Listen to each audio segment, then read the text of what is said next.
All right. Well, good morning, everyone. We are going to get started today. As we get going, though, before we get going, I should say, we have got. I'm assuming Bryson, are you going to be the one speaking for Inspiro today? Is Yes, that I will be. awesome? Good.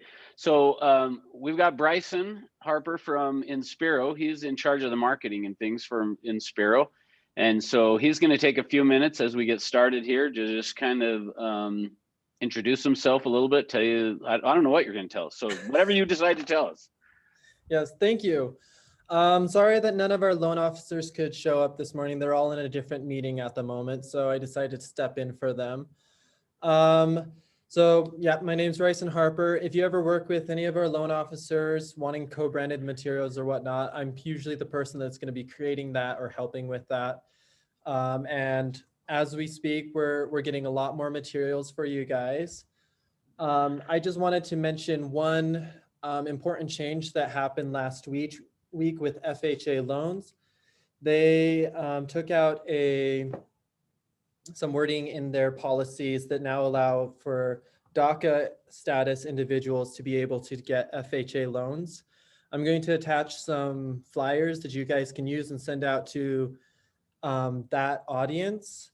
That it opens up a few more people that can buy homes and whatnot. So it's a great opportunity for us to really use and jump on that now. We've only had this available for 6 days now. So make sure that anybody that is DACA status that knows that they can now apply for and get a loan.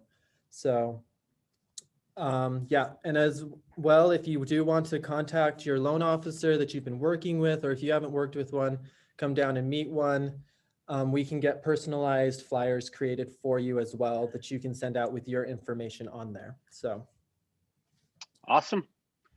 Okay. Well, hey, thanks. So before you jump off, though, hey, does anybody have any questions for Bryson? Just any loan related, although he's marketing, not a loan officer necessarily, right? But he could get you the answer. So any questions that you guys have, mortgage related?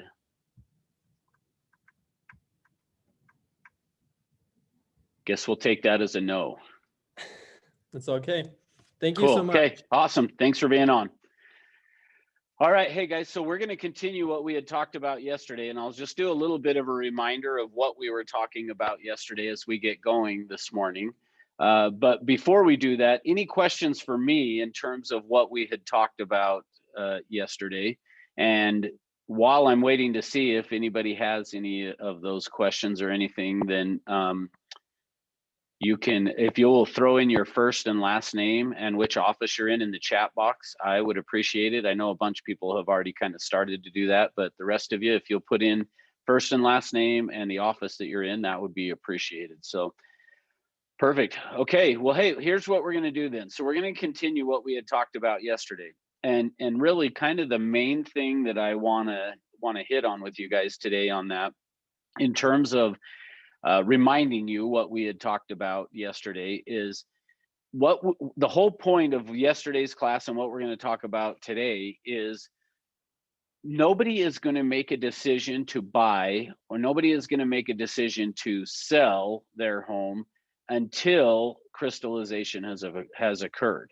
So crystallization is the process in which people go through in making a decision. You could think of it as being like, as an example of that, of somebody that, you have been taught growing up that if you had a tough decision to make, that you should make, a T-square and write down what are the benefits of this decision or what are the cons to that decision. Well, in essence, when we've done that, when you've made like a T-square and put, why should you do it or why shouldn't you do it? In essence, is a way that you're kind of trying to, on your own, create this crystallization to take place. Well, one of the things that I have learned, though, is that in this process of you doing that, it is much more difficult to get yourself to crystallize. And versus if you have somebody else asking you the questions along the way, is what's going to do it. Now, not to say you can't, meaning if you asked yourself questions and sat down with a journal and started to write, you could create it that same type of a process. But what we need to do is our job as an agent really is to shorten that process. See, because without it, what we're going to do is we're going to do information loading.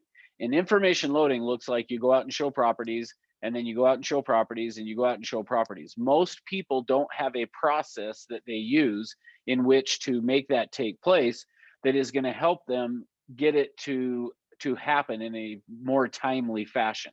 And so we go out and we show properties, or we can sit down with the people and take them through a process where we're going to ask them a bunch of questions that is going to lead to them crystallizing. Now, to some extent, and somebody had made the comment yesterday about that when I was doing that and demonstrating it using the directives, about how I really wasn't asking questions. I more had asked a statement of describe for me the ideal home. And then from there, what happened was that I sat and said, okay, great. Oh yeah, interesting. Wow, fantastic. That sounds awesome. Tell me more, keep going, those type of things. Well, that's because we were just scratching the surface on what this process looks like. And so you'll see today, as we go through this into a little bit greater of detail, you're going to see that what happens is that we do end up asking a bunch of questions, that we do end up helping them to go through this process. So now let me, with that in mind, as I've shared that, let me get my whiteboard back up here so that I can draw again and show you what this looks like. So as just a reminder, that the way that your brain stores information is in these discrete locations. So it puts the pictures in one area, the decisions you have made about it in another area, and then the feelings are stored in another area. And what happens then is, as we ask them this, and as we say to them, describe for me your ideal home, we have them describe it. We use these directives. And think of the directives as being just that, is you are directing them how to use their mind or their brain to get to access this information. And as we do it, those directives are designed around, and I mentioned yesterday, you could think of it as tool number one. So tool number one is to get them picturing it. And typically what happens is this: the way that we have typically been trained to communicate is at this surface level, or at the conscious level. And what happens then is we ask to somebody, hey, describe what your ideal home would look like. And they start to do that. Well, they typically are going to do it at a very surface level by saying, some features of 3 bedrooms, 2 baths, 2-car garage. And the reason they are doing that is because they think that's what you want to hear.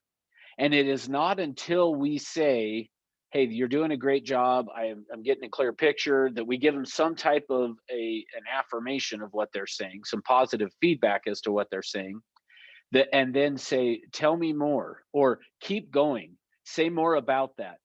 Once we do that, what it does then is it then forces them to go, in their mind, they're kind of going, oh, they're actually really interested in hearing about what I am wanting in a property, which then forces them to now start to access where these decisions and things have made. So now, as a way of helping you understand that today, I want to share with you the experience that I went through as I bought the home that I now live in. And as part of that process, what happened is I'm going to give you a shortened version of this, but I had a neighbor of mine ask me, so when are you going to be moving? Because I had started to see some really good success from real estate. And as a result of that, a friend of mine that was a neighbor asked me, so when are you going to move? And I said, what do you mean, when am I going to move? I have no plans to move. Well, not long after that, I was driving from my house to the office. And as I was driving, I just kind of had this thought of, well, if I ever did move. So for you guys that live in Salt Lake, I lived west of Bangerter Highway at the time. And I was driving to the office, and I just remembered thinking, well, if I do move, it's going to be east of Bangerter Highway. And then I just continued on to work. Well, not long after that, I'm driving along and I see this new neighborhood that's being built that was east of Bangerter Highway. And I notice, they're building some nice looking houses there. See, now here's the point of this. When my friend asked me, so when are you going to move? And I said, never. In essence, he was planting a seed that was going to take root in me. Now, I didn't realize it at the time, but as I think about it now, and as I go back to and thinking about buying the home that I now live in, I can see where some of those decisions were made at this unconscious level. And like I said, had I not been trained in this about the same time that I ended up making the move, so it was around the same time. Now, let me back up. I understood the process and had used it with my clients, but I didn't understand it at the level of being able to train it. And as it was about the same time that I was being trained in how to train it, that I had this experience of me thinking this thought of, well, if I ever move, it's going to be east of Bangor Highway. Now, had I not been being trained in that, I probably wouldn't even have noticed or remembered that. But because of the timing of all that taking place, what happened is it created in me this, oh my goodness, that's what was going on, is I had made some decisions. So let me make sure that you understand what I'm saying. People that are in the process that, and this could happen up to 18 months before they're actually going to move, is they start making these little decisions. But when they're making these decisions, and some of them actually, let me even back up from that. Prior to that, these decisions are being made as well. So I'm just saying that typically you're going to more likely to remember it within that 18 months before you make the move. But before that, people are making decisions. Let me give you another example of it.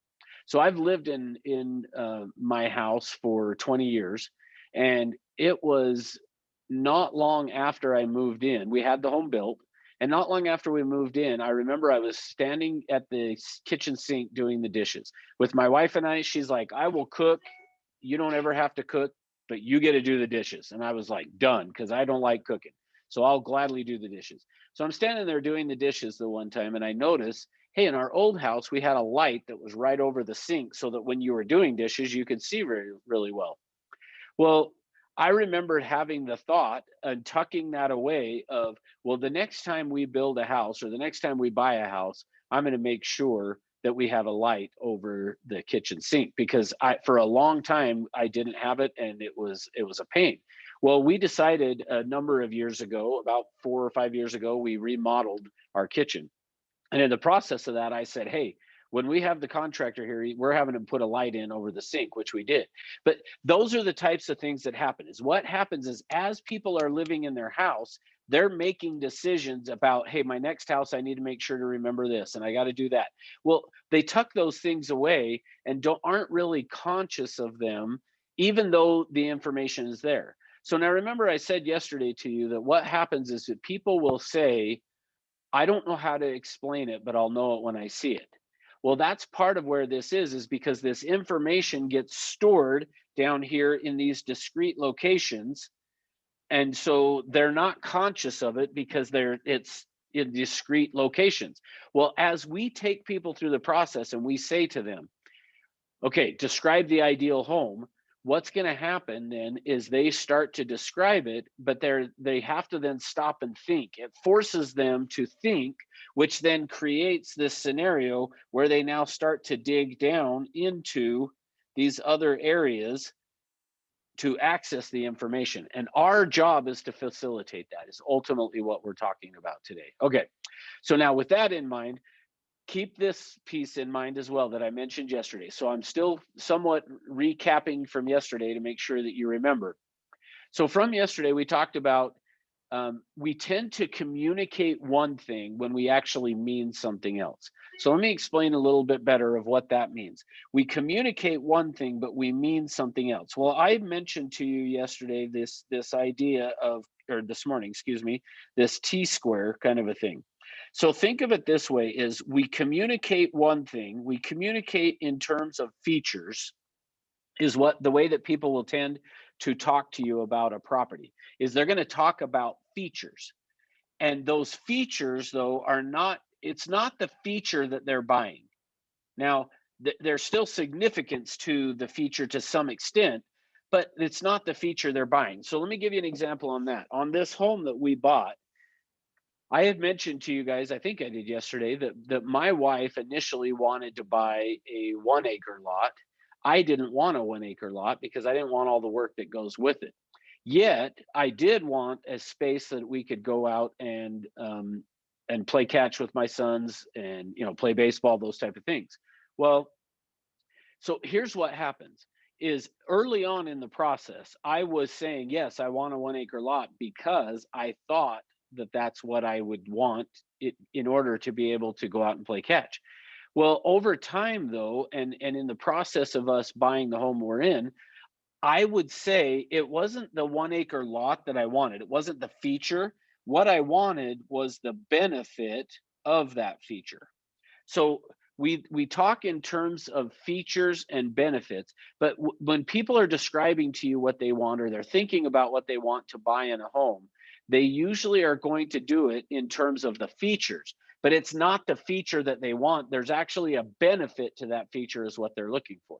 So when I showed up saying I wanted a 1 acre lot, and if you were to have just taken that at face value, so this actually is a really, really good example for, and maybe it's just such a good example because it was me that it happened to, but it helped me understand this process better. Because what happened is this is I wanted a 1 acre lot. Now, similar to what I said yesterday, if you would have taken me out and started showing me properties with 1 acre lots, if when we got to the properties I could see and notice that, man, that's a lot of grass to mow, or there's a lot of ground that I'm going to have to pull weeds or something like that. What would have happened is I would have started to look at that and gone, ugh, yeah, I don't know if I really like. And again, this would have happened more at an unconscious level, meaning I would have been thinking, hey, yes, I know I want 1 acre so I can go out and play catch with my sons. But at an unconscious level, I would have been kind of going, well, yeah, but I don't really want to do all the work. And that is what was going on as my wife and I started to look for properties. Is we would look at them, but in the back of my mind was always this, oh, but I don't want to spend my whole Saturday out working in the yard. Like I'm okay with a couple of hours, but I don't want it to take up my whole day. Well, now instead, the home that we ended up buying is in a PUD and it's on a 1/4 acre of a lot. So I'm on a 1/4 acre of a lot, but because we are part of a PUD, right outside of my backyard is the community park. And in that park is got a swimming pool, it's got a tennis court, it's got a basketball court, and then it's got a big open field that, or grassy area, I guess shouldn't say field, grassy area that with all three of my boys, I have been able to go out and we can play catch. I can throw the ball; they can actually hit it. It's way bigger than 1 acre. So here's the point of this: the feature that I would have told you that I wanted, if I was not an agent at the time and you were my agent and I had sat down with you and you had asked me to describe the ideal home, I would have described 1 acre lot. And I would have shared with you that that's what I was looking for in a home, which you would have then gone out and looked for properties that had 1 acre of land. But then in the process of going and looking at it, probably what would have happened is along the way, I would have started to be like, oh yeah, I don't know. But yet I would have been saying, but no, I want it. So it's almost this dissonance. Think of it that way is I want it, but I don't want it. I wanted the feature, but I don't really want that feature. See, what I wanted was the benefit of the feature, and the benefit was to be able to go out with my sons, play catch, be able to actually let them even hit the ball would have been ideal. Well, on a 1 acre lot, they wouldn't have been able to go out and hit the baseball.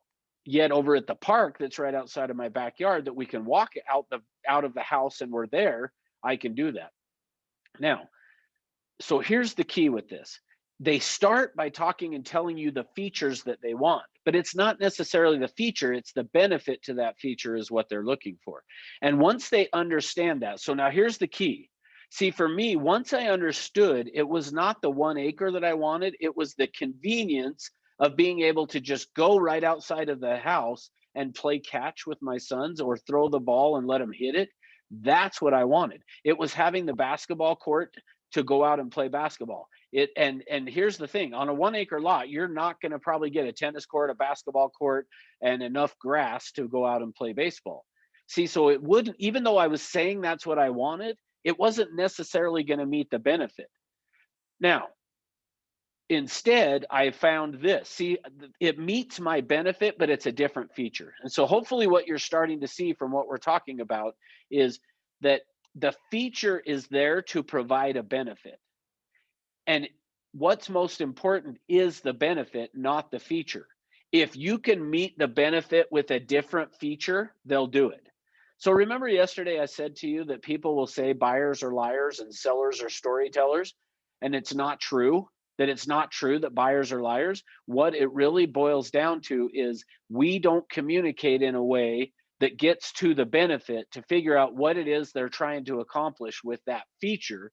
And once we figure out what it is with that feature that is the benefit, and we land on the benefit, we can potentially meet it in a different way. Let me give you one more example, and then we'll jump back into teaching you in the process. Somebody shows up and says they want a 3 or a 4 or a 2 car garage. Okay, see, we typically just take that at face value of, okay, they need a garage. Well, what do you need the garage for? What is the benefit to having the garage? And if you can drill down and find that out. So let me give you just the example. Is somebody that shows up and says, I want to buy a home with a 3-car garage. And you go, okay, great. Now we're going to ask more questions, which we haven't gotten to yet. And I'll show you what that looks like. But I'm going to ask questions about, so what is it about the garage that's important to you? What are you going to use it for? So think of it that way. Is the first step is finding the feature. Then the next step is, what are you going to use the feature for? Or who's going to use it? Or how are you going to use it? And I'm going to show you all that. But we're going to ask these questions to figure out more about the feature. What is it about the feature that's making it important? And then they're going to describe to us what it is with it. So for me, I said I wanted a 1 acre lot. If you had asked me, okay, so who's going to be using it? I would have said, oh, well, it's going to be, we'll do some barbecuing in the backyard. We'll go out there in the evenings, potentially in the shade, and I'll use it with my sons to go out and play catch, and would love to have a basketball court. At the time that I bought the home, I had a dog, so I wanted to have a dog run and all of these things. So you would have asked me, well, okay, what are you wanting it for? Now let's take that over to the garage. So I say I want a 3-car garage. You ask, okay, what's the purpose of the garage? How are you going to use it, or who's going to use it? Well, we're going to store our cars in there. Okay, well, how many cars do you have? Well, right now, at the time we bought the home, we had 2 cars. Okay, so you have 2 cars. So but help me understand what it is about a 3-car garage. And let's say that, and I'm just making this up now, but let's say that the person says that, well, I want 3-car garage because on the third bay, I want to be able to have a place for bikes, and I want to be able to have the lawnmower. And they start talking about some storage and putting some shelves and that kind of stuff. Well, see, along the way of that, part of what we want to do is then I'm going to ask this question that says, well, what would your feelings be, or how would you feel about it if you had only a 2-car garage, but there was a shed in the backyard? They may stop and go, oh, well, I never really considered that. Yeah, that would be fine. And I've actually had that happen before with people where I have said, well, what would your feelings be, or what would your attitude be towards having only a 2-car garage, but maybe there's a shed in the back? And I've had scenarios where people say, nope, it's got to be attached to the house because I don't want to have to go out in the cold or whatever. But I've had others that go, oh yeah, totally. It's for just storing the lawnmower and the bikes and all those kinds of things. So yeah, a 2-car garage would work. Now, when we say buyers are liars, it is because they showed up saying they wanted a 3-car garage. But then what happens, remember, without this process, the way they do it is through information loading. They go out and look at properties. And in the process of going and looking at properties, they come across one that has a shed in the back. And they see it as they're online looking or driving around or whatever. It's got a 2-car garage, but they see the shed, and at an unconscious level, they're going, oh, well, that would work because I could store all of the things that I need to in there in the shed and still have places to park in the garage. Then they go buy the 2-car garage. The agent goes back to the office and says, buyers are liars. They told me they wanted a 3-car garage. Then they went and bought a house that had only a 2-car garage. See, here's the key thing. Here's what I want to make sure that you guys understand. When people are buying a property, they buy the benefit, not the feature. Now, keep in mind, sometimes the feature is what is going to create the benefit. So I want to be clear that there are times, what I'm not saying to you is that you can go out to a potential buyer and say, oh, okay, so you want a 3-car garage? Well, you don't need a 3-car garage. You could get away without a garage altogether if it just had a big shed or something. Like, there are going to be scenarios that it's like, no, that has to be the case. Now, how I find that out though is by asking the question. So when I say, what would your attitude be, or how would you feel about it if what happened is we went out and found a home that was perfect in every way, but it only had a 2-car garage and it had a big shed, and they say, nope, it's got to have a 3-car garage. Well, so now I start to get the idea that it is the 3-car garage that is creating the benefit as well. All right, so here's the key thing. When people buy, they buy in 2s and 3s of benefits. So what that means is this: when they're going to go buy a property, they are looking for 2 or 3 benefits in the home. Now, in the event that it's a husband and a wife, so you got 2 people, or let's even just say potentially 3 people, I don't know, I mean, whatever that looks like, that each of them is got to have the 2 or 3 benefits. Now, let me also even just say it this way.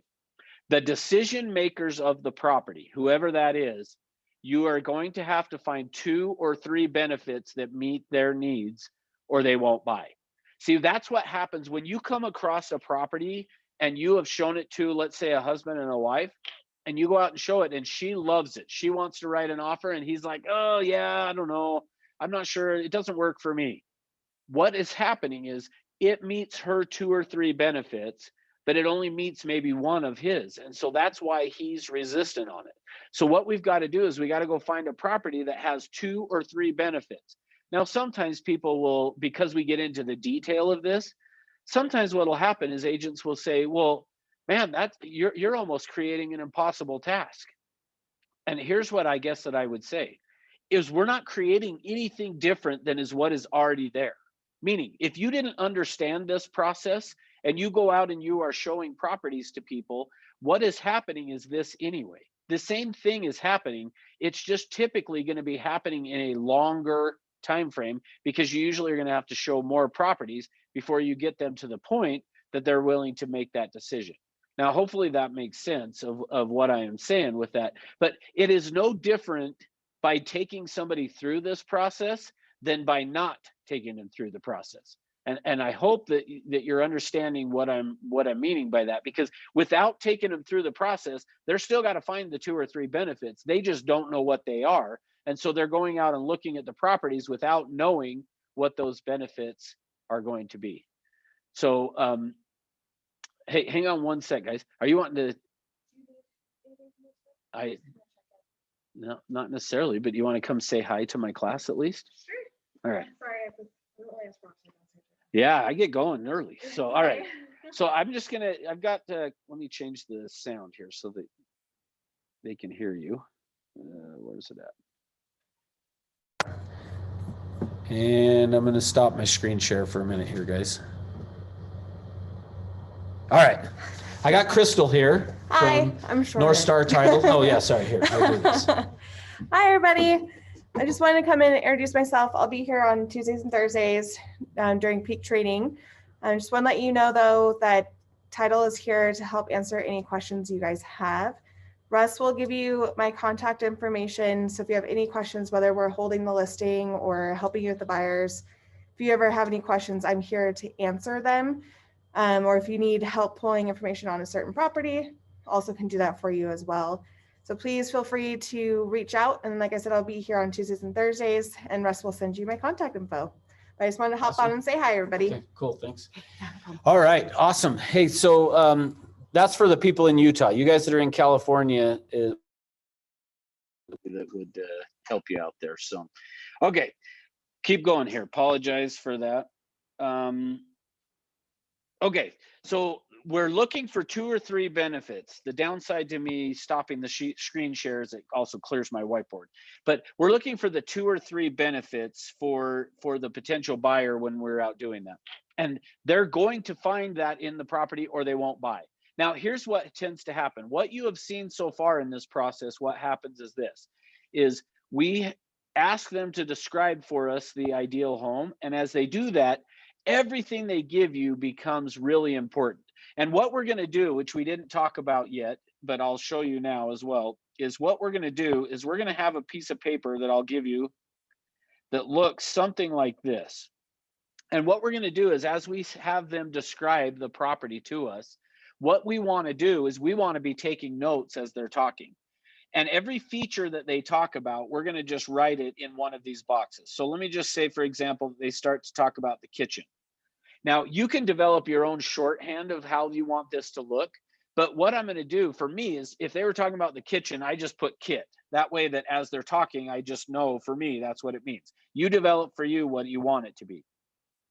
But anything they say about the kitchen, I'm going to write in here. So if they said cabinets, I might write cab. They may say storage, and I can either write storage or whatever. But anything that they say about the kitchen, I'm going to write in here. Then let's say that they come over here and they start talking about the family room. So I may write just fam in there. For me, that means family room. And they're going to say, they watch TV, or they have a big couch, like whatever it is that they're going to tell me about it. I'm just going to write it in here. And I'm going to do the same thing for everything that they describe. So early on in this process, what's happening is they're describing all of this stuff that I'm just going to be taking notes on. And since we said garage, I'll put garage here. And they said, storage and cars and workshop, like whatever it is they're saying, I'm just going to be writing it in there. Well, early on in this process, what happens is they're giving me all of this information. And to begin with, all of this is important to them. Every bit of it is important to them. But what's going to happen along the way, what we're trying to do is we're going to have them just give us all of this information. And once we've gotten it, then what we're going to do is we're going to drill it down to the 2 or 3 most important items. So that's kind of the next step with this. So the first thing we've talked about, so let me just refresh you on that, was the directives. Directives are using the things like describe, tell me about, share, help me understand. Those are the directives, okay? So we're always going to start with a directive. And the idea behind that is the brain works like a computer. And so what will happen sometimes, though, is agents will say things like, well, if you don't mind, would you please share with me about, like, we want to be more assertive on this than typical. And what I mean by that is we want to be saying, describe your ideal home. Help me understand what your ideal home is going to look like. See, because what I'm wanting to do is get them to start accessing the part of their brain where all those pictures are stored. Now, so after I've done that, I'm going to use those prompters that we had talked about yesterday, which were what else, keep going, say more, or tell me more. Those are prompters. And we're going to want to do that until they say that's about it. So when you saw me doing that with Ginger yesterday, and I said, okay, hey, you're doing a great job. I'm getting a really good picture. Tell me more. And she started talking, and I just kept doing that until she said, well, that's about it. Once they say that's about it is when you would know, okay, you have filled the grid as best as you're probably going to be able to. So the idea is as they're talking and sharing with me about these features, I'm just writing down everything they say. And I keep prompting them to, hey, tell me more, keep going, what else? And as they do that, I'm going to then continue to keep writing it down. And until they say that's about it. When they say, I can't think of anything else, everything we've talked about, that'd be perfect. Like something like that lets you know they've searched their brain for everything that they can find, and they've now given it to you. Okay. So once you've done that, how you typically should know is that this should be filled out pretty detailed. So if you stop and think back to what Ginger was telling me yesterday, I could have been writing down stuff about the backyard here as well. And I would have just been filling all of the stuff out of, she said she wanted to stream, and then she came back saying, well, maybe I don't really want to stream. And that's just it. See, what you observed is what we are trying to have take place, is we want them thinking it through during that process while we're doing it. Okay, so I'm going to do that, and this should be filled out pretty much. Now, you may or may not have every box filled in. Like, that's dependent on them. Remember yesterday I said a number of times, is it okay if we let them buy the house they want? And the answer to that is yes. And And I mentioned to you that we still tend to get in the way of it. Well, part of how we get in the way of it is by us trying to direct them. And when I say direct them, meaning in terms of us asking them yes, no questions. So we want to keep the questions initially to be these open-ended, where we're more just letting them take us where we want to go. See, instead of me saying to somebody, do you want 2 or 3 car garage? Or let me actually tell you what I actually did. Remember I said yesterday to you guys that I would never buy a house without a garage? Well, because I would never buy a house without a garage, my assumption is nobody else would either.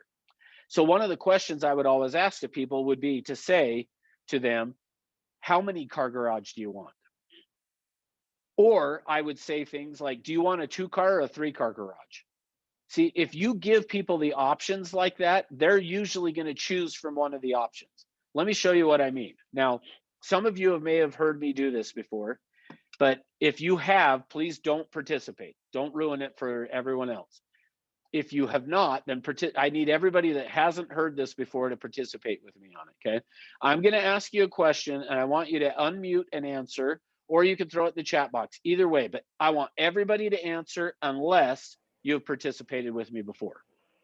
And here's what it is. If I wanted to know what was going on a mile down the road, would I want to ask a giraffe or a turtle?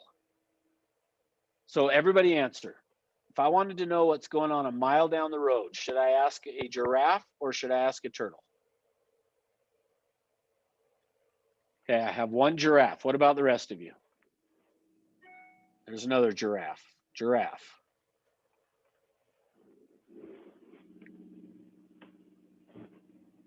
Who else? Come on. So far, giraffe, giraffe, giraffe. Turtle. All right, tell me why you're saying turtle. Is it just to be different, or you have a reasoning for it?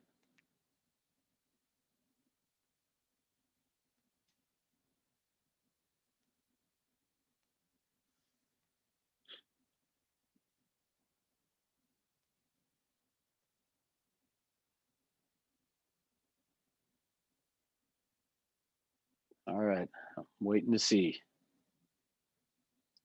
Ash says giraffe. Okay, so, okay, you guys that chose giraffe, tell me why giraffe. I want to hear, we've gotten one turtle, all the rest giraffe. So why giraffe, why turtle? So a giraffe has a better vision and the biggest heart. Okay, interesting. I've never had that answer before, the biggest heart, I like that. What about the rest of you? I think a giraffe has a bigger peripheral view of the target area. Okay, good. Nicole says a giraffe can get there faster too. Okay, good. And Ginger said a giraffe can see a mile away. Okay. All right, good. You guys just proved my point. See, it didn't matter to me which way you answered, but notice what happened. Remember I said to you, if you give people options, they're going to choose from the options. What if it's not even relevant? Meaning, so now let me ask it this way. Does it matter if you ask a giraffe or a turtle? Are either of them going to answer you? In reality. So if I ask a giraffe, what's going on a mile down the road, what's going to happen? Nothing. Yeah, it's going to probably just stick his tongue out, like, right? If I ask a turtle, what happened? See, now notice, you guys proved my point that if I said to somebody, do you want a 2 or a 3 car garage? People are typically going to choose 2 or 3. But again, remember, buyers are liars, and they're not. But we say buyers are liars. This is where it comes from. We ask them, do you want a 2 or a 3 car garage? If you give them 2 options, they're going to typically choose one. Yeah, you're exactly right, Carolina, is that you give them 2 options, they're typically going to choose one. So what if they choose one that really has nothing to do with what they want in a property? Maybe they don't care about a garage. And I say, do you want a 2 or a 3? And they go, I don't know, probably a 2, I guess. I mean, either ones would be fine. Well, now, in reality, though, if they don't want a garage, they then go find a house and go, hey, this one would be perfect. And we go show it to them. And because a garage is important to me, now I look at it and I go back to the office and go, they told me they wanted a 2-car garage. Well, I created that. See, that's what happens. See, no different than me asking you guys, would you gonna ask a giraffe or a turtle? You answered the question based upon the information given. And that is typically what happens with people, is they will answer, even if it's not necessarily relevant. If you give them two options, they're typically going to choose one. Okay, so that's the idea behind why on this, what I want to try to do is to stay out of it. I don't want to give them options. I just want to say, describe what the ideal home looks like. Okay, I will repeat the question and I will tell them so that it will be better for you. I got lost on that. I will repeat the questions and I will tell them so it will be better for you, the two-car garage. You kind of lost me. I'm not sure. Oh, you'll choose for them. Yeah, there you go. I like that. Yeah, the most expensive and the biggest house. There you go. Yeah, but here's where that comes from. Actually, where that's coming from is, and I read a study on this, and I wish I would have printed it off because I forgot to after I read it. But meaning when I read it, I didn't realize how often I was going to use it in class, or I would have printed it off. But I read this study that says that every one of us thinks that eventually everyone else will figure out that we were right. Every one of us thinks that eventually everybody around us will figure out we were right in whatever it is: religion, politics, car you drive, where you should live, all of those things. We all assume that eventually everyone else is going to figure out that we were right. Isn't that a fascinating thought? Well, so because of that, that's where this gets in the way, is we think we're doing it for their benefit because that's important to us. So now let me give you a quick one that hopefully doesn't explode us into a bunch of off-target stuff, but I'll try to keep us on track. But here's what happened is as I was teaching this one day, I had somebody, an agent that was in the class, and she said to me, well, so wait a minute. It sounds to me like what you're saying is that I shouldn't tell my clients, for example, that they should check the sex offender registry before buying a home. And I said, essentially, yeah, I am saying you shouldn't necessarily tell them that. Now, I'm also not saying that you shouldn't. So let me make sure that you guys understand what I'm saying. We have a buyer due diligence checklist that we have people sign that says basically these are the kinds of things you should look for. But notice on those type of checklists, the due diligence items, we don't tell them you need to go get an inspection, you need to get a survey done. We don't tell them that. Instead, we are just saying these are the types of things that are important to people that you might want to consider. I'm all good for that. What I'm saying though is when she said to me, so I tell every person that they should check the sex offender registry before they go buy a house. And I said, well, that's great if it's important to them, but what if it's not important to them?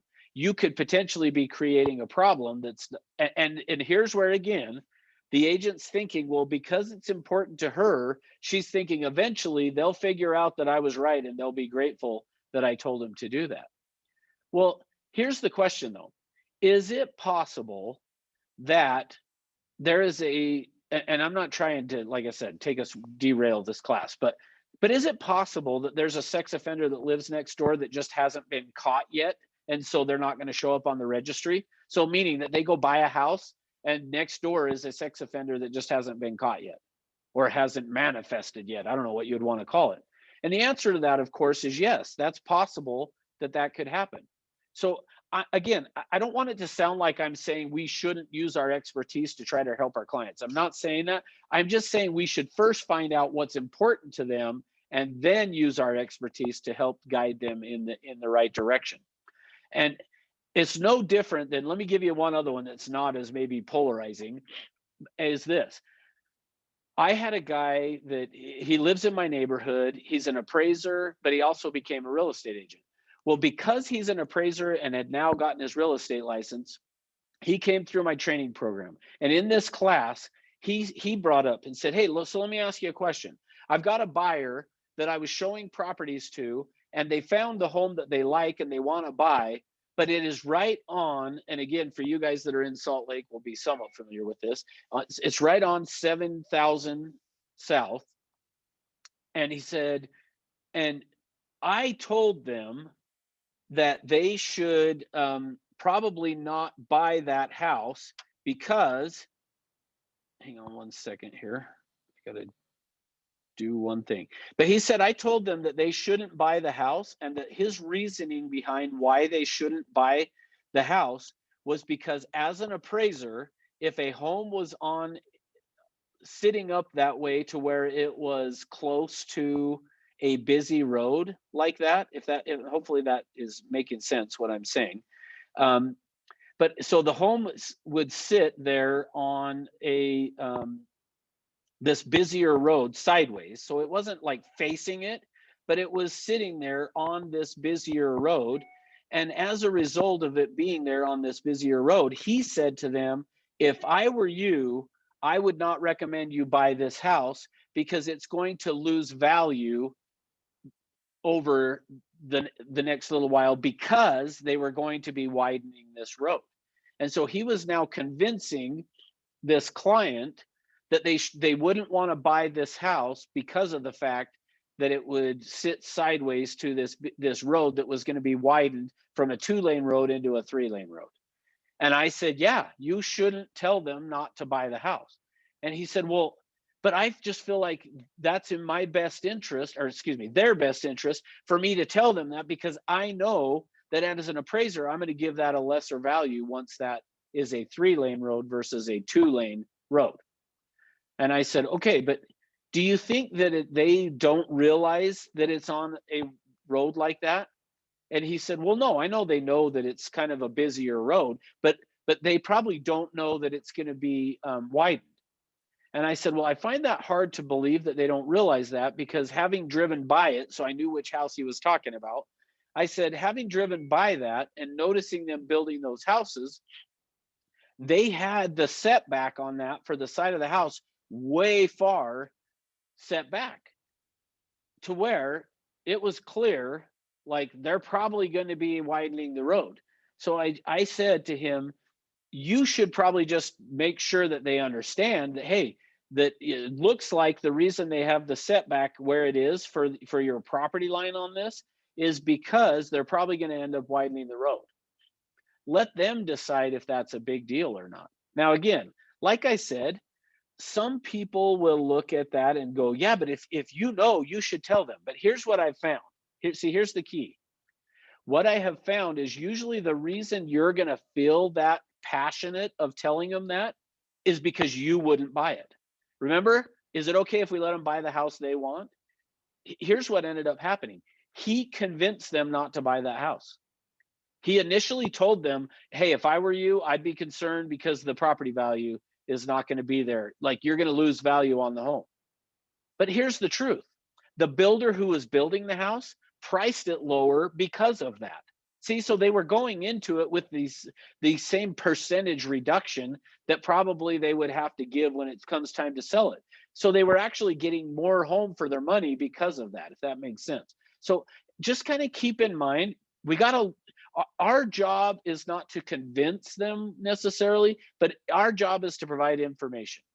You are an interpreter, basically, of the market. So as long as you said to them, hey, just an FYI, that they are going to be expanding this road from a 2-lane road to a 3-lane road, and just wanted to make sure you were aware of that, you fulfilled your responsibility at that point, because then they can make the decision. But what ended up happening is he kept on them with it, like, I'm just not feeling good about you guys wanting to buy this house, because I'm telling you, it's going to come back. And you do that enough times as the agent, and they're going to go, okay, like, we probably shouldn't buy this house then. And they went and bought a different house. See, here's the thing that I learned early on in my career.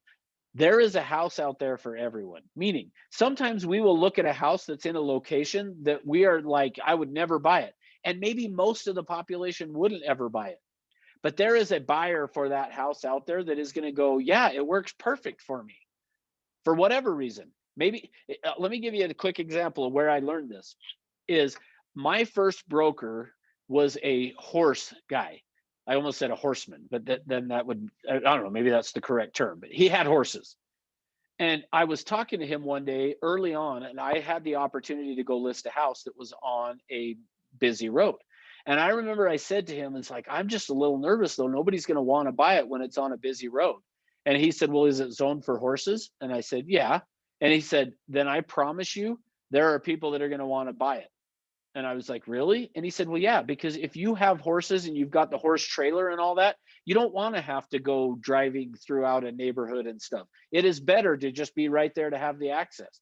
And I realized at that point that, yeah, that property is going to work for somebody, no matter what. Maybe it's based on the price or something else, but there is a property for everyone. All right. I'm being too talkative today. Sorry. Let's get going here. So we're back to this. So this is tool number 1, is the directives. Directives are designed around getting the people to picture it, to start telling you some of the things about it. Once they have filled the grid, like we talked about here, and let's just kind of I'll fill it in here for you. Once they've filled in this grid, and again, it doesn't have to be totally full, but you need to have asked enough questions to get them to fill the grid. Now, in fact, actually, let me tell you real quick, another one. I had an agent that had taken a guy through this process. She sat down with him and said, all right, describe for me the ideal home. And he said, okay, it'll be a 10-minute walk from the University of Utah. And yeah, that's it. Now, remember, we typically would say, okay, well, keep going. Tell me more. So she's tried that. Okay, well, okay, good. So 10 minutes from the University of Utah. What else? And he said, Kyle, that's pretty much it. I just need to be 10-minute walk from the University of Utah. So the agent came to me and said, okay, you trained me in this. I'm trying to use it. The only thing I could get out of this guy was 10-minute walk from the University of Utah. And I said, all right, here's what you do. So here's how you find out how effective you were. Now, in fact, actually, I told you I was going to test you early on, and it's now almost been an hour and I haven't tested you yet. What is the purpose of us doing all this? Either unmute or throw it in the chat box. Crystallization. Awesome. Thanks, Pierce. Yeah, it's to cause crystallization. Remember, that's what we're trying to cause. And at the end of the day, if they have crystallized, all the rest of this stuff, honestly, doesn't matter. I mean, and I hate to say it that way because I don't really mean it that way. So let me get rid of those. But if they've crystallized, all of this stuff that we've got is great and is probably going to be helpful. But what's most important is that they crystallize. See, that's just keep in mind, that's what we're trying to create is the crystallization, because then they're empowered to make a decision. So the agent says, well, what do I do? Like, I don't know what to do. And I said, okay, well, go do a search for properties in his price range that are a 10-minute walk from the University of Utah. I mean, it makes it fairly simple because there's only so far that you can go that's a 10-minute walk. So the agent went and did this search within 10-minute walk of the University of Utah. Found, I think, 2 properties. Went to the buyer and actually, no, sorry, came to me first, said, okay, I found one, but this is like a studio condo kind of a thing. Like it's really essentially like nothing. And I said, okay, well, here's how we're going to find out if he is crystallized and if there is more to it. You go show that property.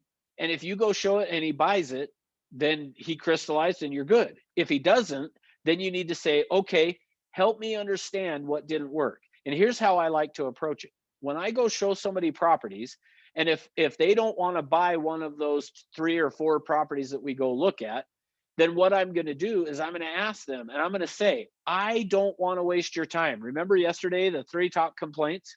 I go to this. I say, I don't want to waste your time going and looking at homes that didn't work for you. And I'll even say, I apologize that I brought you out and showed you these properties, these 3 properties, and that none of them were ones that you would want to make an offer on. I need to make sure I understand better what you're looking for in a home so that I don't do that again. Now that does 2 things. One is it sends this subtle message of I'm here to help you buy a property and that your expectation is that they're going to write an offer. But it also helps them to see that you need to know what didn't work on those properties so that you can fine tune it to make sure the next ones that you show them will work that way. Now, the other thing that will happen though is they're going to call you based on you getting this information and go, hey, I saw this property on the internet and I want to go look at it. You want to then go look at that property to see, does it match everything that they've talked about, the 2 or the 3 benefits?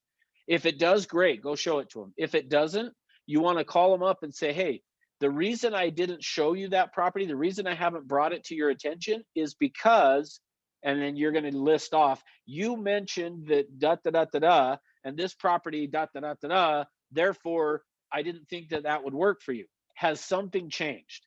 Have you decided that maybe that is okay? See, you just have to keep communicating with them of this standpoint of, I want to make sure that I understand so that I can save you time. So I'm going to listen to what you said so that I don't waste your time. Now, hopefully that all makes sense to you. Okay, now that we've done that, so we've filled that grid, okay? The next thing that we're going to do then, let me He change wants to colors. buy that condo studio. Say that again. Did the guy end up buying? Oh yeah, the studio? sorry, yeah, thank you. Yeah, thanks. Finish the story, you start, right? Okay, so yeah, what ended up happening is, so she took him out and she showed him the property, and he was like, yep, perfect, let's buy it. So he wrote an offer. So when she came back to me, I said, okay, apparently that's all he needed. Now, what she found out later on as she talked to him more is he was a professor up at the University of Utah doing research at the University of Utah. And so for him, he was at his office up at the University of Utah from sun up to sundown. He just needed somewhere that he could go to sleep and take a shower, basically, is all that he needed. Because as soon as he woke up, he would head to his office and do his research, and he would stay there all day long until it was time to go to bed, and then he would go home and go to bed. So for him, the only reason he cared about a 10-minute walk is if it was a snowy day, his thought process was, I don't want to walk more than 10 minutes in the snow to get there. So yeah, thank you for having me finish the story. But yeah, so he ended up going and buying the property. So the point of that being, when you are having them fill the grid, you're getting whatever they'll give you. And if they aren't going to give you a whole lot, then take what they give you, pick 3 or 4 properties to go show them. If they buy it, great, they've crystallized, you're good to go. If they don't, you want to come back and go, help me understand what didn't work. I don't want to waste your time showing you properties that don't work for you. That I will sometimes say, one of the things that I try really hard to do is to go out and show you properties that only would be ones you would want to buy. And so if we look at something that doesn't work that way, then I need you to tell me what I missed as we talked. All right, Pierce says, would you ever ask a prospective buyer, would you consider buying a vacant lot to build your own home? I'm not going to right off the bat. I would maybe potentially do it based on taking them through this process first. And somewhat, Pierce, what I hear you saying is, what if they describe a property that doesn't exist? Is that a fair statement of what I'm interpreting from your question? Okay, good. Yeah, that question comes up quite often in this. And here's, so thank you for asking that first off. And let me just tie it back to this as just a reminder, the features and benefits. So thank you for bringing that up, because it's a good reminder that I need to say this. Is what happens is essentially what Pierce is asking and saying, would you ever tell him to buy a vacant lot and build it? The reason that question comes up is because we're caught up in the features. But remember that it's not the features they're buying, it's the benefits. The home they're looking for has got to have 2 or 3 of their benefits, and they'll buy it. And you can meet the benefits in multiples of ways. So to begin with, when they start talking to you about it and you're filling this grid here, it's going to feel that way. It's going to feel like, wow, they've got so specific of stuff, they're going to just have to go build a house. But keep in mind, it's no different than me of saying, I want a 1-acre lot, and yet I bought a 1/4 acre. And the reason I was willing to buy the 1/4 acre is because my benefit that I was looking for in the 1 acre was met in a home that had a 1/4 acre that had a park right outside the backyard. So that's part of what we're going to do. And I'll show you what that looks like now. So great question. Thank you for asking. Okay, so back here, once we have filled the grid, let me just bring this up again. Once we've filled up the grid, the next thing that I'm going to do is I'm now going to have them, oops, got to get back to my marker here. I'm going to then have them rank those items. So here's what that looks like. I would say, okay, Mr. and Mrs. Seller buyer, you've described to your home to me really, really well. I have a good picture of what you're looking for.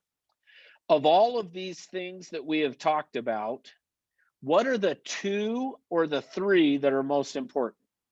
So at this point, now that they've given me everything, I'm now going to say, give me the 2 or 3 that are most important. And what's going to happen then is they're going to tell me 2 or 3 of these features that are the most important. Now, what that usually looks like is something like this. I would say, I've got a great picture. What are the 2 or 3 that are the most important to you? And they're going to go, well, the garage and the kitchen and the backyard. Or they're going to do this, the garage and the kitchen. Okay. Or it's possible that I've seen that they do this, the kitchen, the family room. I mean, the kitchen and family room for sure. Garage and backyard are pretty equal. I mean, honestly, I don't know if I would buy without both the garage and the backyard. So it's possible they give you 4. The reason I say 2 or 3 is because that's what I know people typically buy in. Is it possible to have somebody that has 4? Absolutely.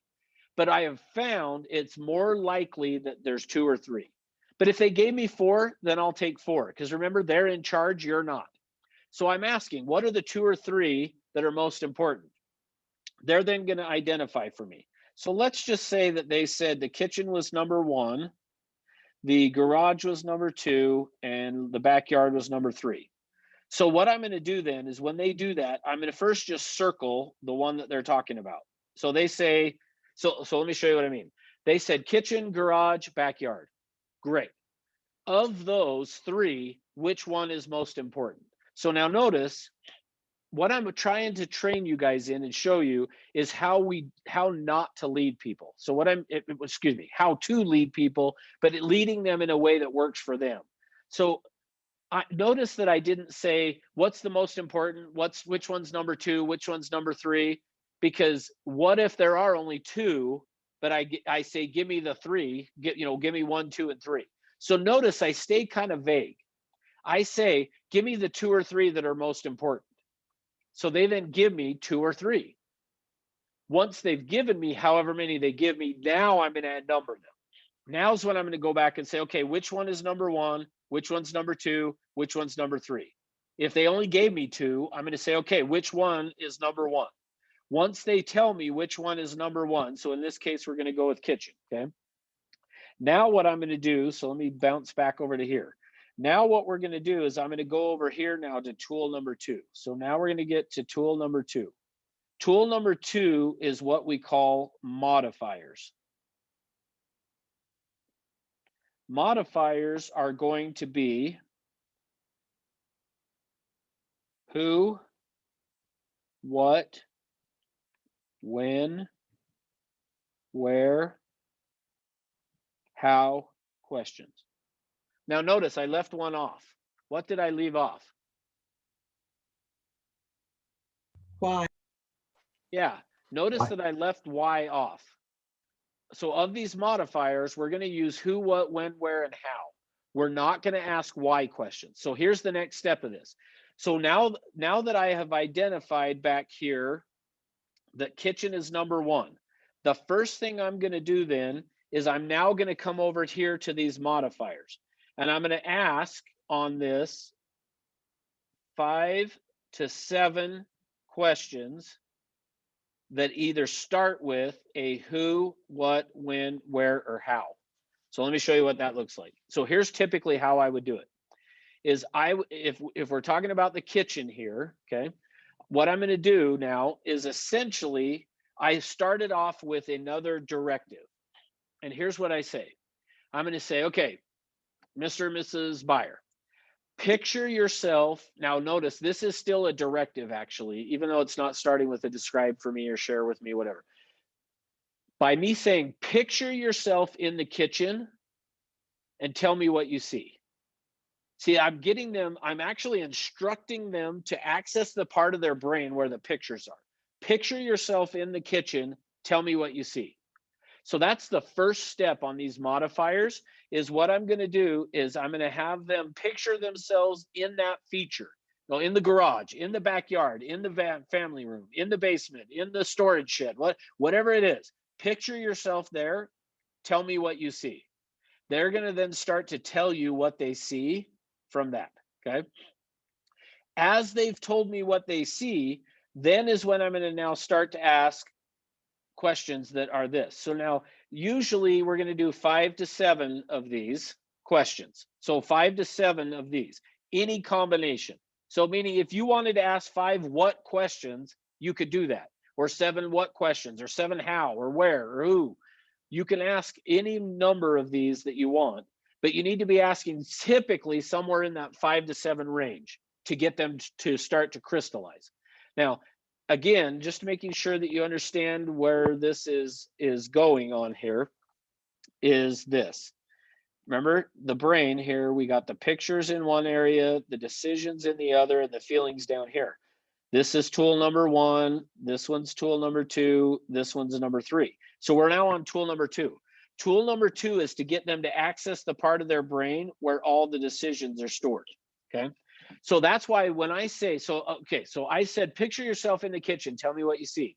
They start telling me about it's going to have a bunch of storage space, and it's going to have the stainless steel appliances, and it's going to have a Viking range or whatever. I mean, they start describing it's going to have granite countertops, and it's going to have blah, blah, blah.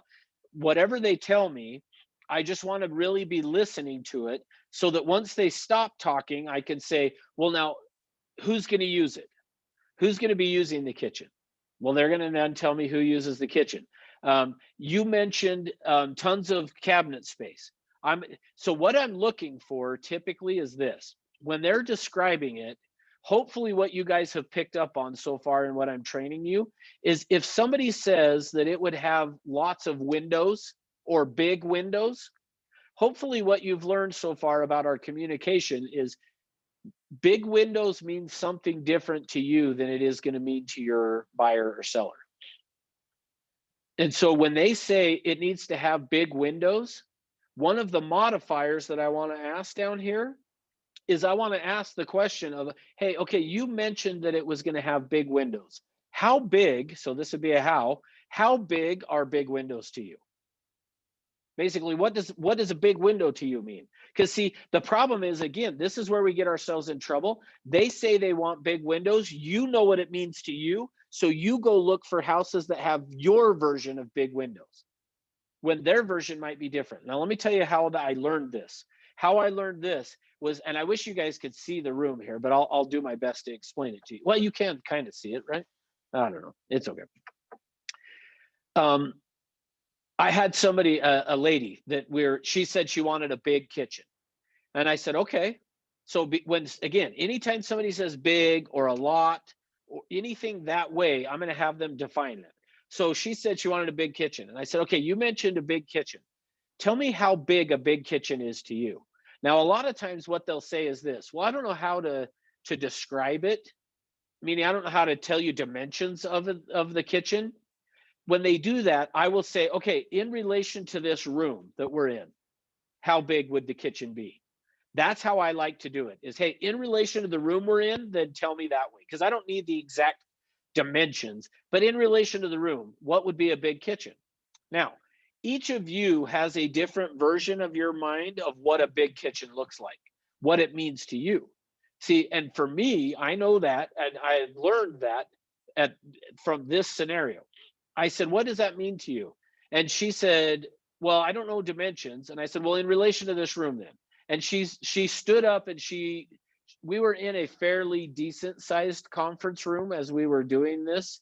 And she stood up and basically said, half the size of this conference room. Now, here's the thing. For me, what she had just described, like I was picturing her saying, probably 3 of these conference rooms would be a big kitchen. And yet she said half the size of this conference room. Now, in my mind at that time, I was like, no, that's a small kitchen. That's not a big kitchen. That's a small kitchen. Now, I didn't say that, but I said, oh, like, I think she could tell I was surprised because here's what she said. The apartment that we live in right now, you can't have one person standing at the sink and one at the stove at the same time. She said, it's that tight of a kitchen. She said, so when I say a big kitchen, what I mean by a big kitchen is just we could have two of us be in the kitchen at the same time. That's all it is. If somebody can stand and do dishes while somebody else is cooking, that's a big kitchen. And at that point, I was left like, okay, good luck finding a property that doesn't meet that need then. Like, I didn't say that, but that's, again, what I was thinking. So that's the idea of this. One other one, let me share with you real quick, is the person had said big windows. So using that one that I said earlier, and I knew to me what that meant. So, but I said, hey, so share with me, you mentioned big windows. Tell me how big a big window is. And they looked over at a window that was in the conference room, and they said just about the size of that. Well, see, again, in my mind, I'm picturing this big, huge wall full of windows that's taking up the whole wall. And in their mind, it was basically they needed a window. Like, it wasn't really that big of a window. So that's the kind of thing that you're looking for. If they say it has to have a lot of trees, well, how many is a lot of trees? They say it needs to have a, I don't know, anything. Just hopefully you're getting my point on this.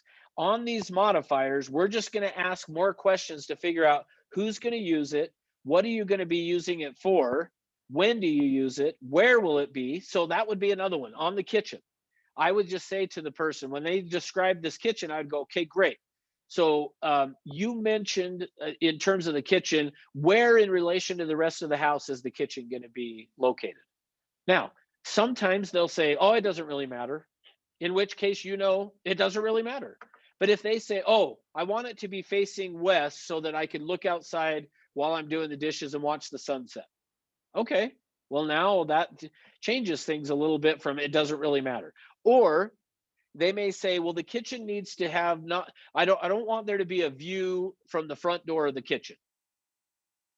See, we're just going to ask these follow-up questions to get more detail of who's going to use it, what are you going to use it for, when are you going to use it, where's it going to be, how are you going to use it?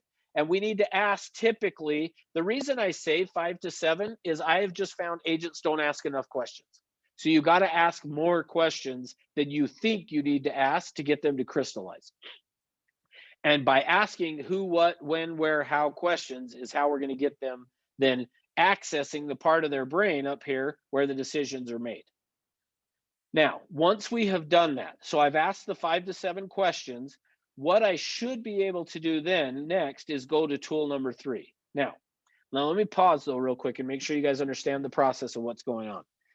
During the directives piece here, I just was getting everything I could get from them. Once I got that, then I have them rank it. What are the 2 or 3 that are most important? Once we land on what are the 2 or 3, then I'm going to have them, of those 2 or 3, rank which one's number 1, which one's number 2, and 3 if there's a third. Then from there, I'm going to have them now talk more about that so that they can access this part of the brain where I'm going to ask who, what, when, where, how questions. Now, the reason we don't ask the why question is because why is really tied to the feelings portion of it. That's where we're going to actually get to the benefit. So the next thing that I'm going to do after I've asked the minimum of 5 to 7, which, by the way, there are times on these modifiers that I might ask 10 or 12 questions.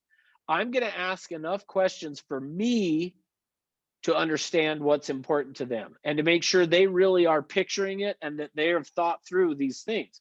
So there's not necessarily a magic number. The reason I say 5 to 7 is most agents want to ask 1 or 2 and then go on. Remember I said yesterday, we want to just hurry up and go have real estate with our clients. We want to go show houses to them. Don't skip this part of it, asking these questions, because this is what's going to create the connection between you and the buyer. And they're going to understand that you heard them and you will get what they're looking for. Okay.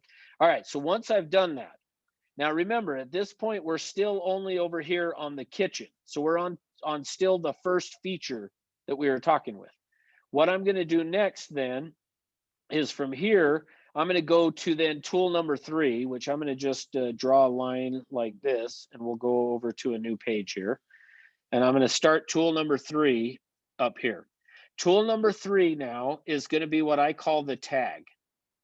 Okay. The idea of tag is like, think of it as you're putting a price tag on something, you're tagging it. Or I was going to say like ranchers, would tag their cows or whatever. We're going to tag this feature. Okay. And the way that we're going to do that is we're going to ask one of two questions. I usually ask it this way. What does blank, whatever the feature is, that kitchen, what does having that kitchen mean to you? So that's how I'm going to get to the benefit. Or this is where the why question is. Why is that, meaning the kitchen or the feature, important? See, the why question is what should create the crystallization. So we're going to save the why until the tag. So essentially what we're saying is, okay, you've described this house. Now you've described this feature to me. I've asked you a bunch of questions. Why is having that feature important to you? But I usually do it as, what does having that kitchen mean to you? What should happen at that point is they are either going to say one of the 15 benefit words, or they're going to describe one of the 15 benefit words. Now, so I'm going to show you the 15 benefit words in just 1 second. So before somebody asks what are the 15 benefit, I'm going to give them to you in just 1 minute. But I first want to make sure you understand what we're doing here. So the process looked like this. I first start having them describe it. I rank it. Then I get to the modifiers. I ask a few more questions that are about that specific feature. Once we've done that, I can now come over here and ask, so what does having that kitchen mean to you? What does having that backyard mean to you? What does having that garage mean to you? What does having that master suite mean to you? Whatever feature they're talking about, now that they've described all of that and you ask, what does it mean? They should tell you the benefit of that or talk around it, okay? Now, if they don't, if they were to say something like this, I have seen scenarios where somebody will say, hey, so what does having that kitchen mean to you? And the person says, oh, it'd just be great. It'd be just what we need. It'd be perfect. Well, that none of that's benefits. When you hear that, if somebody says to you, oh, it'd just be perfect, what they're saying to you is you didn't ask enough of these questions. You didn't help them picture it enough to really crystallize on it. Instead, what should happen is when I say, what does having that mean to you? What should happen then is, I'm going to have to wait. I just realized if I go to show you the, well, I'm going to try it anyway. We'll see what happens. I may lose everything that I just shared, but we'll see if I can get it back here. All right. I got to do one thing though here. I'm going to pull up and show you what the benefits are. And I'm going to show you the sheet that I'm going to drop into the chat box for you to use as well. Just let me get to it here.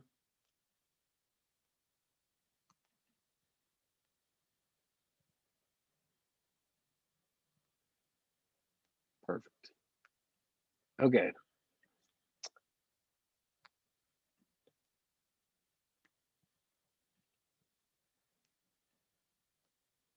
Okay, so here's what this looks like. So, and I'm going to get you a copy of this. I'll drop it in the chat box here in just a minute. So this is basically what you're going to want to use. Let me zoom out so you can see a little better here.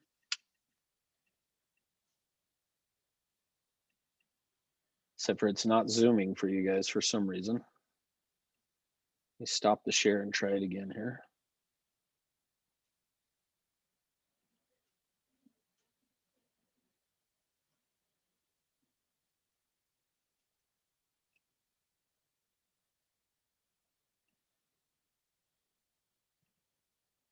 It's not wanting to share. All right, let me throw it in the chat box so you can get it that way then.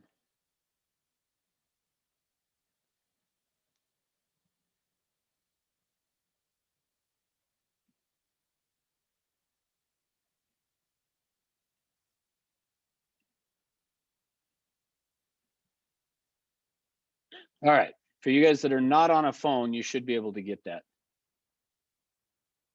So I just dropped it into the chat box. Let me try sharing one more time here.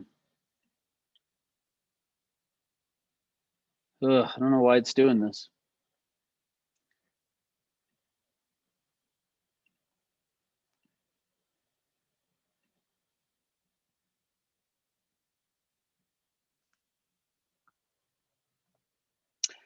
Well, apparently it doesn't want to show it to you. So hopefully you can open it and see in the chat box there the paper that I put up there. And I'll just tell you, I guess, the oh, why won't it work? Pierce is saying it won't open. Let me try throwing a PDF version of it then. Did I put that one in and it's a Word document? Let me see if the PDF one will open for you.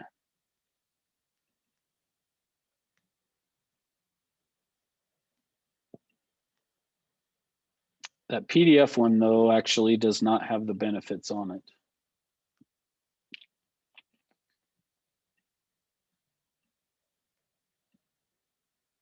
Apologize. I don't know why Zoom won't show it now. All of a sudden, my share's not working. That won't open either. All right.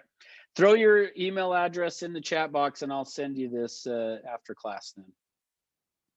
I apologize. I don't know why it won't share. It won't share. It won't open. I guess you guys just aren't supposed to get it. I don't know.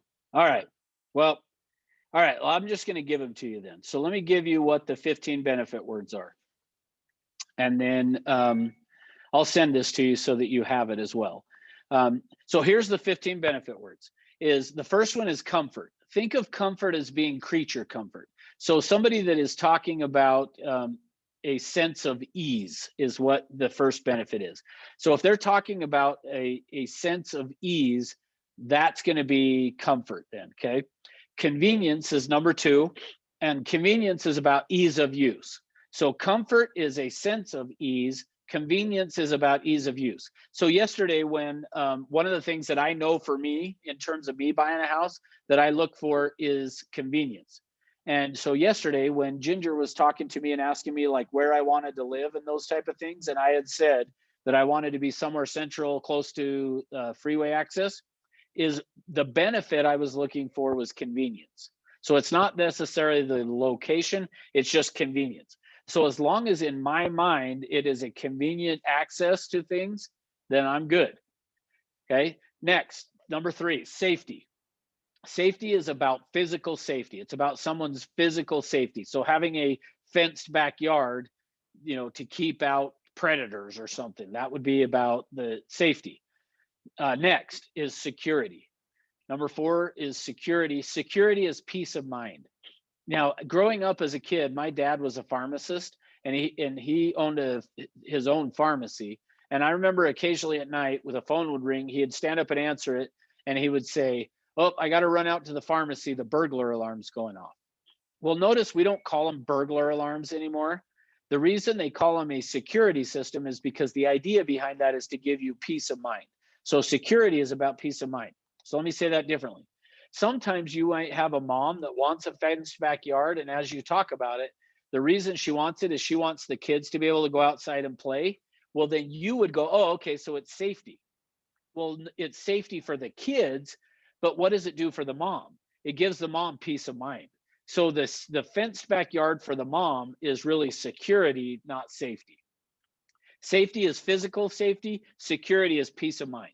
Okay. Next one, number 5, privacy. The next one on the list is going to be privacy, which should make sense of basically sometimes it might be the reason I wanted the home high on a hill with a view of the city lights is I don't want somebody looking in my backyard. I want to be up above where I'm looking down and other people can't see down into my backyard. Okay. When we built the house that we're in, as we met the next door neighbors, the way that our house was built, the window in our master bedroom is up above and looking down onto the window that is in our neighbor's bathroom. And so they had mentioned to us, we had to come over and make sure that looking in, you couldn't see into our bathroom, which we can't. But that would be the idea of privacy, is making sure that you can have some seclusion away, okay? Number 6 is love. The next one is love. A lot of times that's what a kitchen will be, is the benefit they're looking for is the kitchen is about showing their family how much they love them. Okay, so love is going to be one of the benefits. The next one is prestige / esteem. So number 7 is prestige and esteem. So prestige and esteem are two sides of the same coin. Prestige is about me looking good. Esteem is about me feeling good. So I might want this big house on a high on a hill because when I drive home at night, I want to pull up and be like, yeah, that's why I work so hard, is so I can have this. That would be esteem. If instead I say, I want this so that when my friends come over, they could be like, wow, you made it. Look at this house. That's prestige. So prestige and esteem are two sides of the same coin. Next, value. Value is about making money. Okay, so value would be about making money. Next is economy. Economy is about saving money. So think about economy as being, you know, double pane or triple pane windows, and we've got this thick insulation and high efficient furnaces. All of those things would be about saving money, which would be the benefit is economy. Next is entertainment. Entertainment would be about, hey, we like having friends over and having parties, and it's not about showing them that we love them. It's just we love to have the fun and have everybody come over. So that would be entertainment. Next, recreation. Recreation, that one is one of my benefits. Remember I said that the reason I really don't and still don't, my wife still does want a 1 acre lot. I don't want a 1 acre lot. I don't want to spend my weekends out working in the yard. I would rather, in fact, I'm getting to the point, I don't want a yard at all. I don't want to do any yard work. I'd rather just take the weekend and go out hiking or go do some fun things. So for me, it's not about the yard, you know, me, even when I wanted the 1 acre yard, it was about recreating in the yard. It was going out and playing with my kids, having fun in the yard. Okay. All right. Next, sex. So the next benefit that potentially they're going to be looking for is sex. And usually where that's going to show up is a hot tub or something with the master. I mean, I've heard some pretty weird stuff on this, but I will tell you, it doesn't come up very often, but that is one of the benefits that potentially they're looking for this home for, is the benefit of sex. Okay. Next, aesthetics. So the aesthetics is going to be your next benefit. I think that's on, what number are we on? 13, something like that. Anyway, aesthetics. That's going to be when they start talking about fine detail, you know, about the, here's where I saw it come up. I had a client that said, I want to get an older home. Okay, great. And I was asking them the questions about the older home, and what came up along the way was they were like, you know, I want those doorknobs that have etching and stuff right on the doorknob. And I'm like, okay, I get it. So when they're talking about etching on the doorknob, or they're talking about crown molding or chair rail or the certain type of brick and the way that it looks, when they're getting into the looks of things, the benefit they're looking for there is the aesthetics of it. Okay, next. Number 14 then is going to be health. Health is going to be, I need a 1-level home because I have bad knees. I had my knees replaced and I don't want to go up and down stairs anymore. That's going to be health. Or we need a swimming pool because I had a heart attack and I want to go out in the backyard and swim laps. That's going to be about health. Okay. So it's possible that they get a pool for recreation. It's possible they have a pool for entertainment, but it's also possible the purpose of the pool is health. So just keeping in mind that you see, if they've described it, the pool, and you said, so what does having that pool mean to you? They're probably not going to say, well, it's because of my health. They're going to say, well, it's going to allow me to go out and get the exercise that I need so that I can stay healthy. So they may say healthy, which that's going to be your clue that the benefit they're describing is health. And then number 15 on the benefits is self-actualization. So self-actualization is going to be basically about, like, typically where you're going to see that show up is somebody that's saying, hey, I want a place that I can go and create in, you know, make wood. I want to do woodworking. Okay, so tell me more about the woodworking. And yeah, I don't really do it for anything. It's just, I kind of feel like that's when I'm doing that is where I'm one with nature or God or whatever, something like that. That they just feel like that's when I feel like I'm being who I was meant to be. That's going to be self-actualization. I will tell you, of all the 15, that one's come up the very least for me. And then second least that comes up is sex. But I will tell you, I've had scenarios where that's happened. Now, let me go back to that for a second, because let me tell you about the scenario and how I handle it. So I had one that we was doing this with a client, and the husband had said, you know, we want a hot tub. And I'm like, okay, well, who's going to be using the hot tub? My wife and I. Well, how often do you use it? And he was talking about that and blah, blah, blah. And I said, so what does having it mean to you? And here's how he responded. He said, well, it would give my wife and I a place that we can go and have some romance, some alone time. And now I immediately know, so the benefit he's looking for is sex, but for me personally, I'm probably not going to say that sitting there with a client. I'm not going to come out and go, oh, okay, so you're looking for a place that you can have some really good sex then.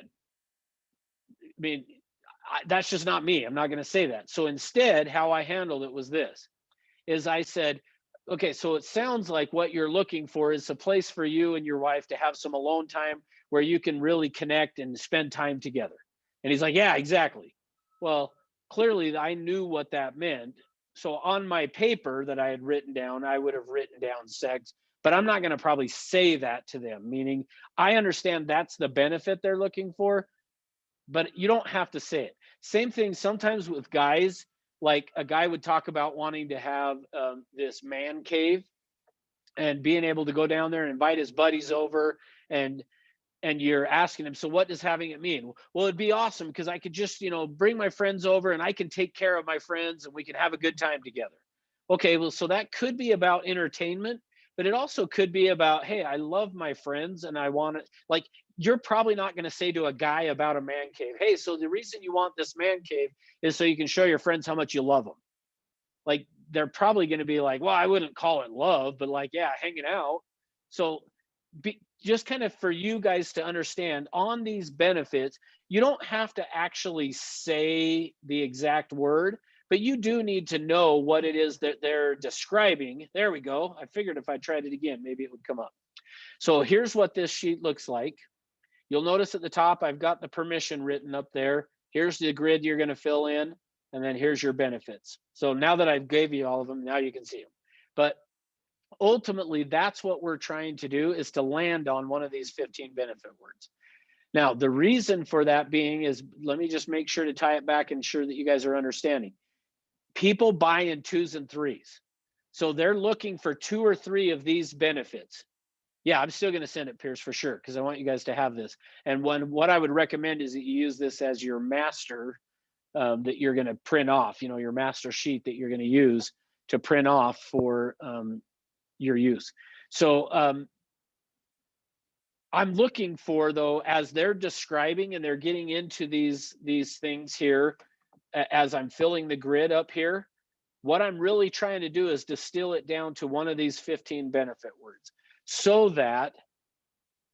that's what we talk about now. So let me make sure that you guys are getting what we're talking about. So now that I'm going to go out and show properties to these people, when I get out there and I go, and let's say that they wanted the pool in the backyard for entertainment.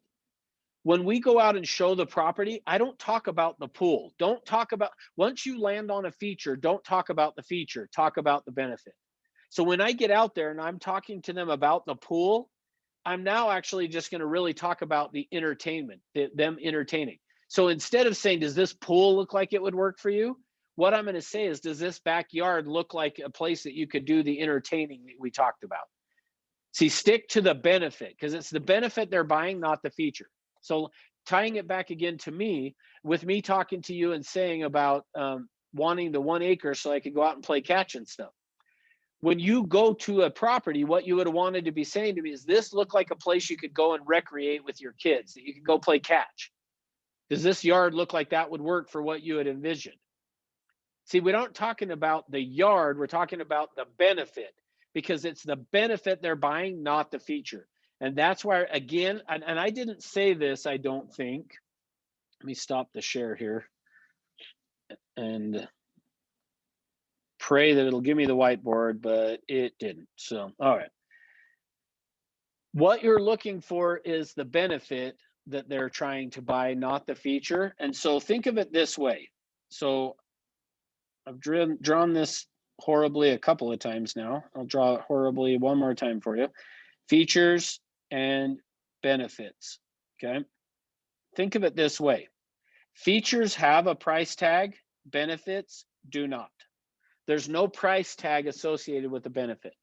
See, just like what I was saying to you before about me wanting a 1 acre lot. 1 acre lot has a price tag to it. The benefit of going out and playing with my kids, there's no price tag associated with that. Meaning, as it didn't even have to be necessarily right out of your backyard, maybe. I mean, maybe it does, maybe it doesn't, depends on the buyer. But what I'm looking for is, can they meet that benefit of recreation, going and playing catch with the kids in this property? And if they can, they're going to buy it, whether it's an acre or not.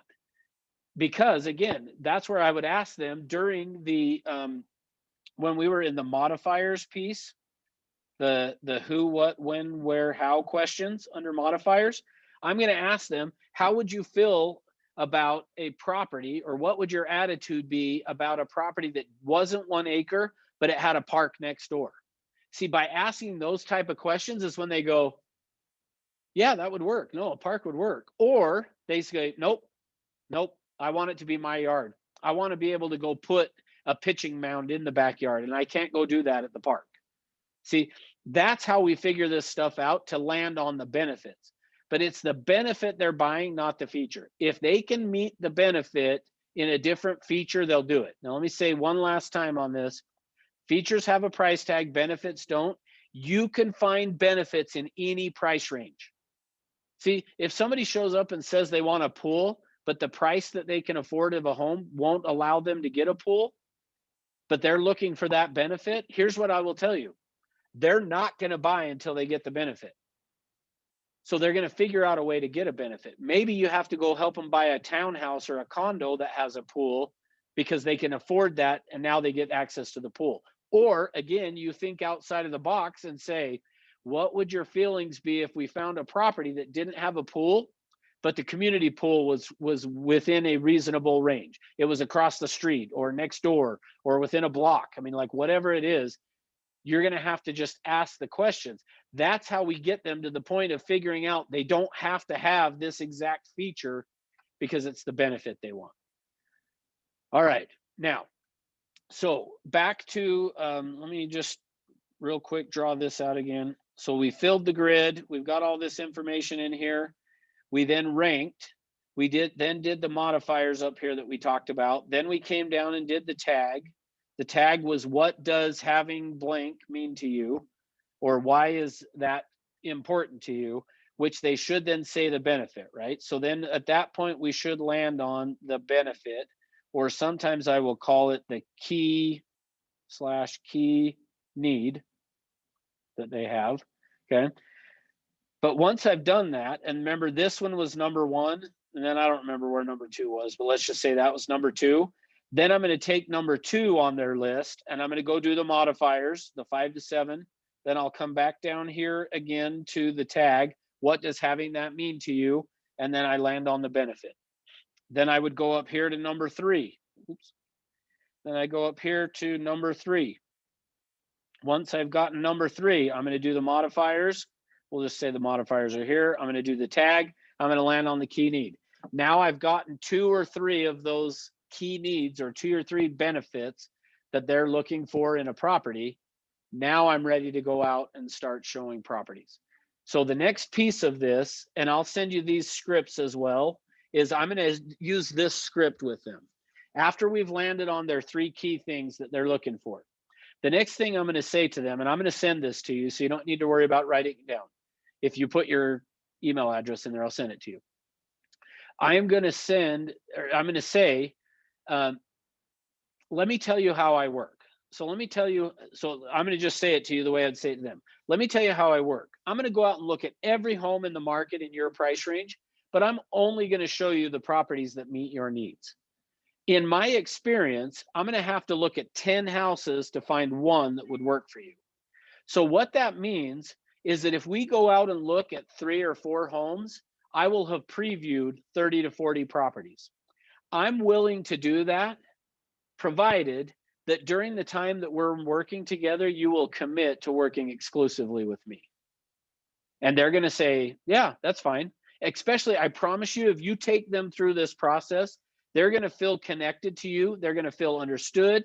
They're going to feel heard. They're going to feel like you know what you're doing. And they're going to say, absolutely, yeah, for sure. Great. I've got an agreement that states that in writing. I just need you to sign. So I'll say it to you one more time, and then I'm going to send it to you. But let me tell you how I work. I'm going to go out and look at every home in the market in your price range, but I'm only going to show you the ones that meet your needs. See, I'm telling them that because I want them to know you don't need to go look at every house out on the market, because I'm going to do it. But I'm only going to show you the ones that work for you.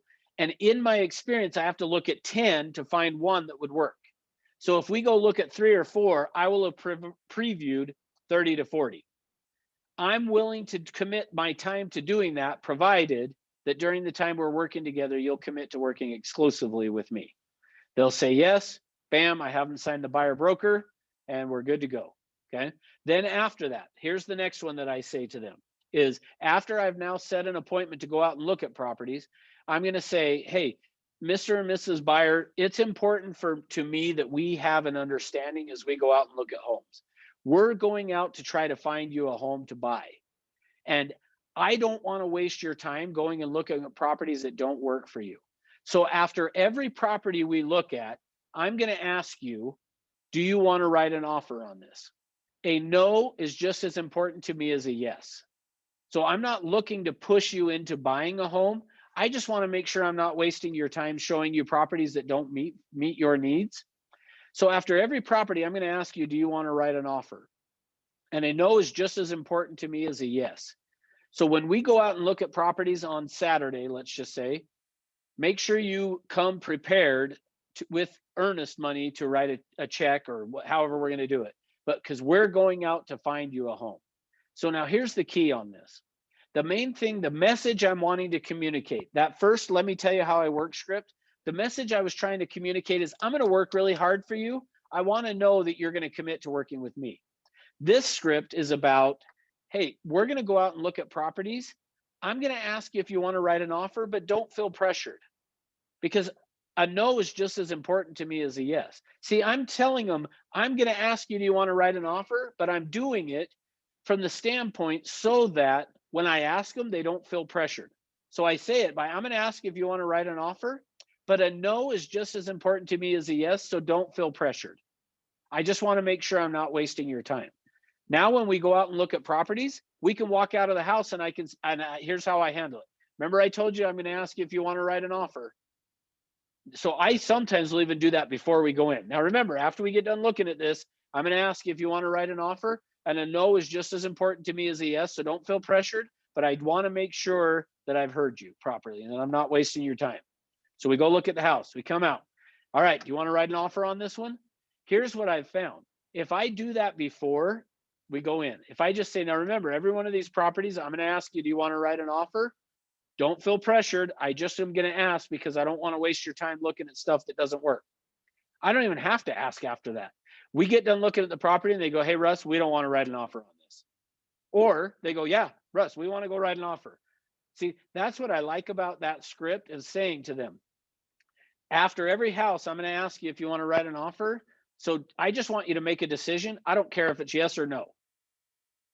See, that way, what most agents do is they go show the house and they go, all right, well, what do you think? Yeah, that was okay. And then we go to the next house.